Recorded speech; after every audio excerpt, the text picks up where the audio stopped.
এক একদিন যখন কোনো কিছু বানাতে মন চায় না, মনে হয় চটজলদি কিছু একটা বানিয়েই খেয়ে ফেলি, তখন এই রেসিপিটা অবশ্যই ট্রাই করবেন।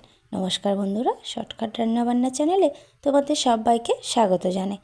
আজকে যে রেসিপিটা বানাচ্ছি এটা খুবই সহজে ঝটপট হয়ে যাবে। তার জন্য আমি দুটো ডিম আগের থেকে সেদ্ধ করতে বসিয়ে দিলাম।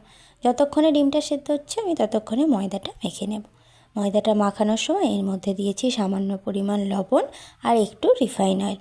একটু ময়ামটা ভালো করে দিয়ে অল্প অল্প করে জল দিয়ে ময়দাটাকে মেখে নিলাম। ময়দাটা এখন সাইডে রেখে দিলাম। ততক্ষণে আমার ডিমগুলো ভালো মতো সেদ্ধ হয়ে গেছে। এবার ডিমগুলো একটা ঠান্ডা জলের বাটিতে তুলে নিলাম। আস্তে আস্তে করে ডিমের খোসাগুলো ছাড়িয়ে নেব। অবশ্য ডিমের এইভাবে আস্তে করে টোকা টোকা দিয়ে চারিদিক থেকে একটু ফাটিয়ে নিলে সহজেই কিন্তু খোসাগুলো ছেড়ে যায়, একদম কোথাও কিন্তু ভেঙে চুরে যায় না। এইভাবে দুটো ডিম আমি ছাড়িয়ে দিলাম। এবার একটা চাকু দিয়ে একটা ডিমকে 4 ভাগ করলাম, এইভাবে পিস পিস করে দুটো ডিম এইভাবে আমি কেটে নিলাম। এবার ডিমের ওপরে দিয়ে দিলাম কিছু মশলা, সামান্য একটু দিলাম লবণ। লবণটা অবশ্যই যে যার পরিমাণ বুঝে দেবে। এছাড়া দিয়েছি অল্প একটু জিরে গুঁড়ো আর অল্প একটু গোলমরিচ গুঁড়ো। এক সাইডটা দেওয়ার পরে আরেক পাশ এইভাবে উল্টে দিলাম, দিয়ে অপর পাশেও ঠিক একই রকমভাবে লবণ, গোলমরিচ আর জিরে গুঁড়ো দিয়ে দিলাম।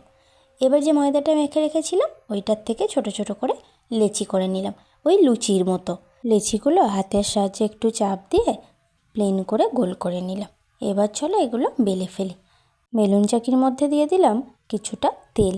এবার একটা করে লেচি নিয়ে আগে লুচির মতো করে বেলে নেব। এবার ওপরে ওই একটা ডিম দিয়ে এইভাবে মুখটা সুন্দর করে মুড়ে দেব, যেন আবার সাইড থেকে খুলে না যায়। তাই মুখগুলো এইভাবে একটু ভালো করে মুড়ে দিয়ে হাত দিয়ে একটু চেপে দিলাম। এইভাবে বাকি সবগুলোকে করে নেবে। আমি আরও একটা দেখিয়ে দিলাম। সবগুলো আমার বেলা হয়ে গেছে। এবার চলো ভেজে নিই। এইভাবে একটা একটা করে কড়াইয়ের মধ্যে দিয়ে দিলাম আর একটু এপাশ ওপাশ দুই দিক লাল লাল করে ভেজে তুলে নেব। এই রেসিপিটা বানাতে এমন কিছু একটা টাইম লাগে না, খুব সহজেই ঝটপট করে বানিয়ে ফেলা যায়। তাই অবশ্যই বাড়িতে একবার ট্রাই করো। এবার আমি তেল ঝরিয়ে তুলে নিলাম। অবশ্যই এটা কিন্তু একটু সস দিয়ে খাবে। ভেতরটাও তোমাদের দেখাই কেমন সুন্দর হয়েছে।